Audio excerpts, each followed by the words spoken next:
Para entender o que é a vida, você precisa visitar 3 lugares: o hospital, a prisão e o cemitério. No hospital, você vai entender que nada é mais bonito do que a saúde. Na prisão, você vai perceber que a liberdade é o bem mais precioso.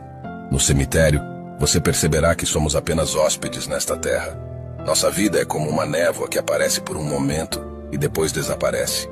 O chão que pisamos hoje será o nosso teto amanhã. Lembre-se da eternidade. Aceite Jesus Cristo como seu Salvador pessoal e viva uma vida cheia de propósito. Você nunca sabe o que o amanhã reserva.